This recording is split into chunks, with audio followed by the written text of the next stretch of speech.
Olá, gente! Vamos lá, vamos continuar aí aprendendo um pouquinho mais de anelídeos e agora a gente vai falar um pouco sobre a alimentação e digestão desses animais. Alimentação, a gente pode pensar nesses animais como um todo, como raptoriais, depositivos ou suspensívoros, tá? E a gente pensa nos raptoriais, a gente vai estar pensando sempre que eles tendem a essa condição mais homônoma, né? Então, um corpo muito com segmentos muito mais parecidos entre si, tá? E aí a gente vai ter esses organismos, normalmente a gente vai estar associando também a em via de regra, a animais que são epibentônicos, né? Então eles vão estar se movimentando em cima do substrato e forrageando, procurando as suas presas, tá? Esses organismos eles vão ter, né, mandíbulas, né? Alguns desses organismos vão ter probóscide eversível, com dentes, né, com essas mandíbulas especializadas e com glândulas de veneno, tá?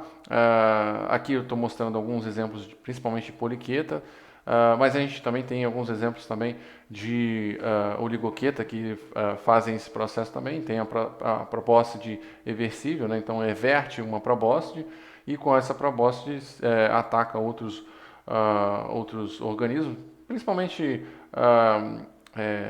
invertebrados também, tá?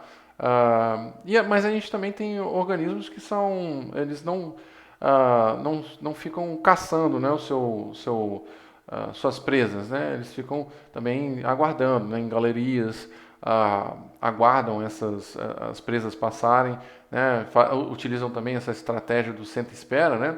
Fica sentado, aguardando, sentado, fica aguardando lá nas galerias, aguardando a sua presa passar, e eles fazem um ataque, né, para tentar conseguir se alimentar. Um exemplo desse daqui seria a Eunicídio aqui, né, que ela fica lá na galeria e fica aguardando para conseguir atacar, tá?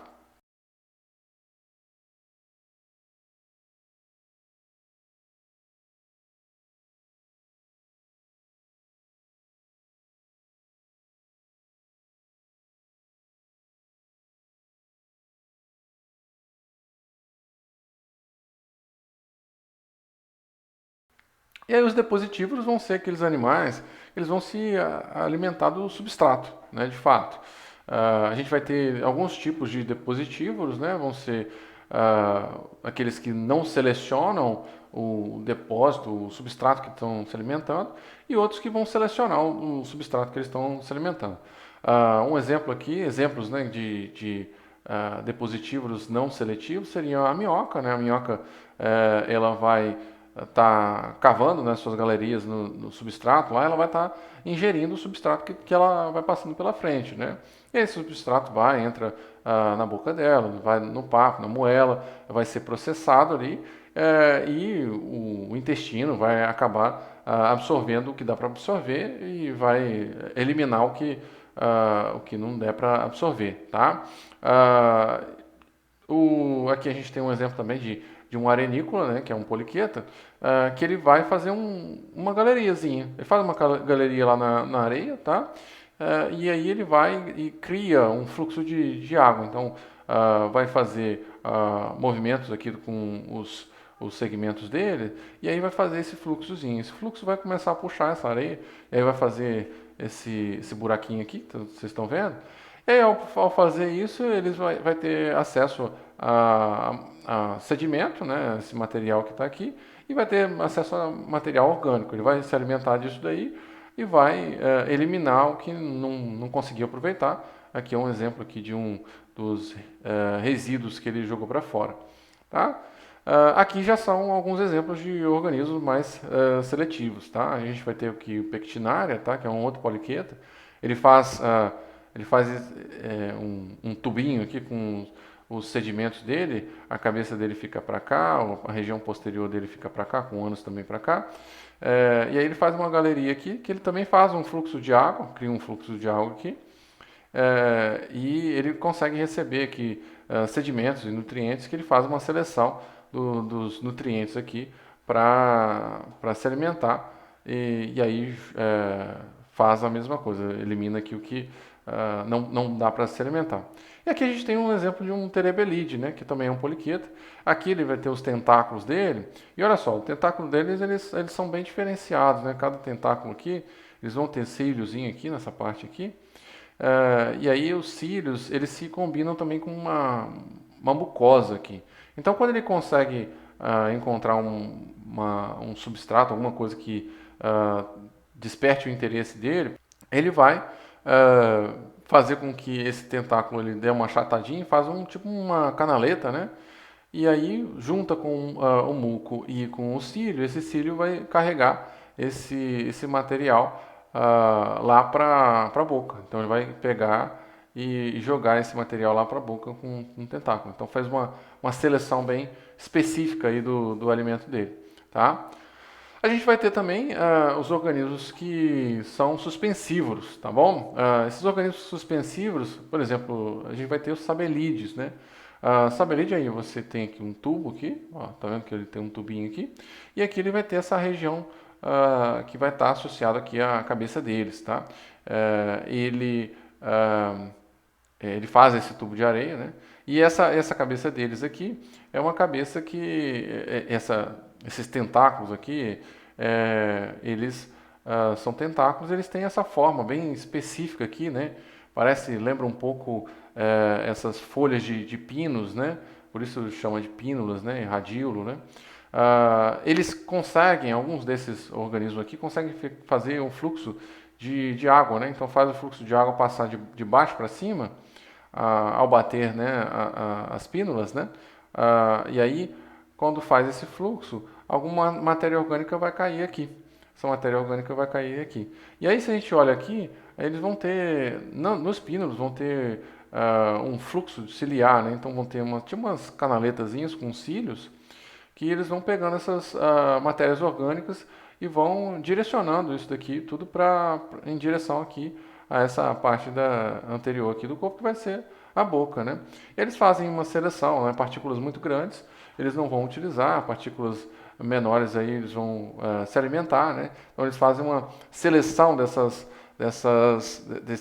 partículas aí que vão cair. É o que é fantástico, né? Se você imaginar, é muito fantástico esse processo de selecionar a alimentação, tá?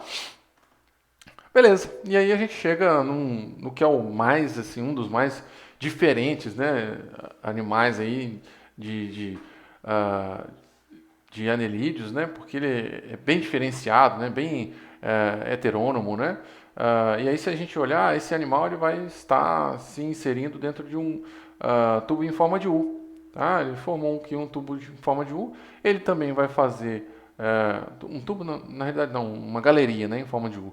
Né? Aí ele faz um fluxo de água, igual outros que fazem galeria, né? Eles fazem um fluxo de água.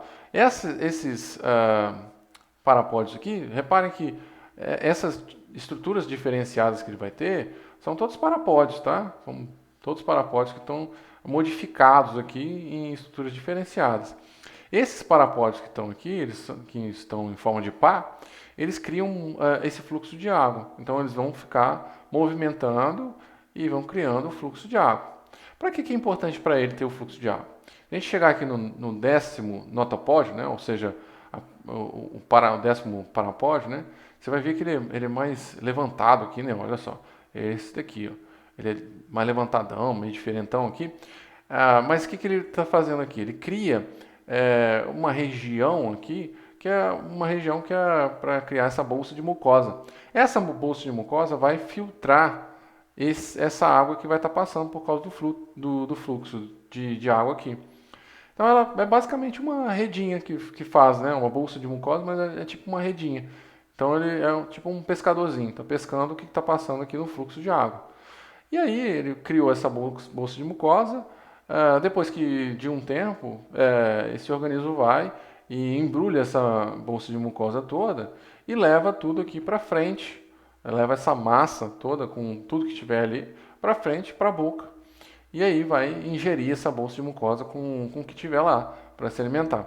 Depois de algum tempo, né, periodicamente ele vai criar de novo essa bolsa de mucosa para se alimentar novamente. Tá? Então, um organismo bem diferenciado. E aqui, esses últimos parapódios que vão ter aqui, eles vão estar diferenciados aí em brânquias, né? Beleza. A gente chega aqui também a organismos, né, de sanguessugas, né? A gente vai ter a Rhincobdélida e a Rhincobdélica. Sempre que a gente vê rinco, né, a gente lembra de nariz, né? Rinco é uma terminologia associada a nariz. Então, por que ele está falando de nariz? Porque os Rhincobdélida, eles são esses organismos que têm essa probóscide. Então, a probóscide fica, ela é veste, né? Então, dá para como se fosse uma coisa para frente, né? Então, o nariz está sempre meio projetado para frente. E o Arrincobdélida ele não vai ter probóscide, né? Ele não vai ter essa forma de se alimentar com uma probóscide. Mas ao contrário de Rhincobdélida, a Rhincobdélida normalmente vai ter mandíbulas, né? Então isso daí vai facilitar eles nesse processo de alimentação, né? De ferir, né, a presa ou então mastigar a presa, dependendo da forma como você alimentar. Tá bom? Beleza. Agora a gente entra na parte da digestão, tá? E aí, sempre lembrando, a gente parte do mais básico para ir para o mais diferenciado, né? Então a gente vai ter o trato digestivo desses animais, ele vai ser um trato digestivo completo, como a gente mencionou no início da aula, né? Na primeira aula de Anélida. E aí a gente vai ter três regiões básicas aí, né? A gente vai ter uma região anterior, que a gente chama de estomodeu, uma região mediana e uma região posterior. Tá? Então a região anterior, o estomodeu, vai ser composta aqui da boca, do esôfago, do estômago, né? Geralmente aí até a parte anterior aí do esôfago também, né? Na realidade. O estômago às vezes é chamado de uma parte diferenciada aí do esôfago, né? Mas tem vai ter sempre essa parte aqui anterior aqui. É sempre interessante dizer que o estômago ele vai ser revestido por cutícula. Veja só, então essa parte toda aqui vai ser revestida por cutícula. Então, cutícula, nessa parte, então a gente não vai ter nada de absorção, porque cutícula dificulta, né, você ter uma absorção. Então, se tiver alguma coisa de absorção nessa parte anterior aqui do trato digestivo, vai ser bem pouco. Tá? Agora, nessa parte da região mediana do trato digestivo, a gente não vai ter mais essa cutícula. Lembra só, se a gente está falando que é revestido por cutícula, a gente está falando que é derivado de epiderme. Se é derivado de epiderme, então a gente está pensando que essa parte aqui, ela tem uma origem ectodérmica, ou seja, dos três folhetos embrionários, ectoderme dá origem à epiderme. Agora, aqui a região mediana, ela vai ser derivada da endoderme. Então, aqui vai ser derivada da endoderme. E aí essa parte, né, vai ser uma parte que vai ser mais responsável aí pela absorção. Ela vai compreender aí a parte posterior aí do esôfago, né? Então, talvez aí uma parte do estômago aqui, né? Alguma coisa assim. E o intestino. Então, o intestino todo está compreendido aqui. E aí, intestino a gente sempre lembra, o intestino é o local de absorção mesmo de nutrientes. E finalmente a gente vai ter a região posterior, que é o reto, tá? O reto só para uma região para depois de já descartar. Isso aqui seria um plano mais geral, né? Baseado em um poliqueta bem homônimo, bem igualzinho, sem muita diferença. Tá? Em outros organismos você vai ter especializações de algumas áreas. Né? Se a gente olhar aqui, esse organismo aqui vai ser uma característica aqui dos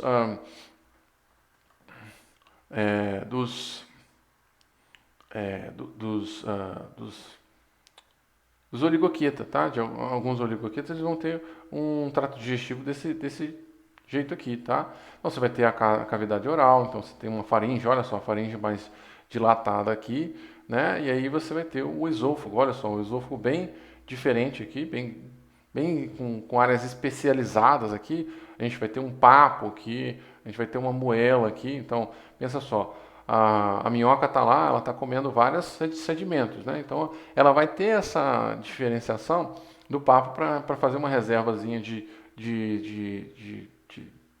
substrato, de coisa que ela ingeriu lá, e depois ela passa para a moela vai ser uma área especializada, né, para dar uma triturada naquilo que ela ingeriu, para também tentar ver se consegue reduzir mais essas partículas que ela ingeriu. Então, tem essas diferenciações. E a gente também tem essas glândulas calcíferas, né? Elas vão remover o cálcio, né, do alimento, dos nutrientes que eles estão tá ingerindo. Isso daí vai ser importante para esses animais fazer esse processo de remoção aqui. Tá? E aí depois a gente vem, né, esse intestino aqui, né, bem alongadozinho aqui, e a gente vai ter a parte que vai fazer a absorção dos nutrientes, tá? Aí se a gente muda aqui, né, para os sanguessugas, por exemplo, né, os erudinoides, a gente vai ter uma diferenciação aqui, né? Aqui a gente vai ter uma área anterior, que vai ser a posição onde fica os dentes, né, as mandíbulas, né? A gente vai ter uma faringe aqui, e olha só, a gente vai ter papo e a gente vai ter secos aqui, ó, seco do papo. Então essa parte toda, olha só, o estômago está aqui para trás. E olha só, a gente vai ter vários secozinhos aqui, vários secos. Secos vão ser tipo uns saquinhos, né, umas prolongações do trato digestivo, para você criar mais área de absorção, de reserva também, desses alimentos, né? Aqui também, olha só, logo antes do estômago você vai ter um seco bem grande, né? Aqui, e aí você tem essas reservas aqui. Para sanguessuga é extremamente importante, se você for pensar, por exemplo, sanguessugas que são parasitas, por exemplo, é extremamente importante, porque eles não vão estar encontrando sempre a disponibilidade de hospedeiro para estarem se alimentando, certo? Então, você ter essas reservas aqui, esses locais de reserva de alimento, vai ser uma coisa interessante. A gente vai ter essa região que é chamada de tiflossole, tá? Se a gente faz um corte transversal dos organismos, aqui, gente, aqui eu tenho a tiflossole. Eu peguei um anelídeo, né? Eu peguei um anelídeo, principalmente aí um oligoquieto, eu fiz um corte transversal aqui. E aqui, o que eu estou vendo é o seguinte, aqui é o trato digestivo, tá vendo que é o trato digestivo aqui? E olha só, a gente tem uma invaginação aqui, né? Tem uma reentrância aqui, olha só. Essa reentrância aqui, que parece uma espécie de goteira, uma arvorezinha aqui, a gente chama de tiflossole. Ela aumenta a área de absorção aqui, ó, do, do intestino. Olha só que fantástico, né? Então você faz essa reentrância aqui, você aumenta essa área de absorção aqui. E aí a tiflossole é essa área aqui, tá? E aqui nessa região aqui, a gente vai ter, associada a essa região, a gente vai ter essas células cloracógenas, né? Associadas também, formando um tecido cloracógeno, tá? E aí, esse tecido, né, essas células, esse tecido cloracógeno, eles vão ter um metabolismo intermediário. Então, eles vão estar metabolizando algumas proteínas, alguns nutrientes, né? E eles vão ter também uma associação com um processo de excreção, tá? Então, aqui eles vão ter uma importância nesse processo aí também.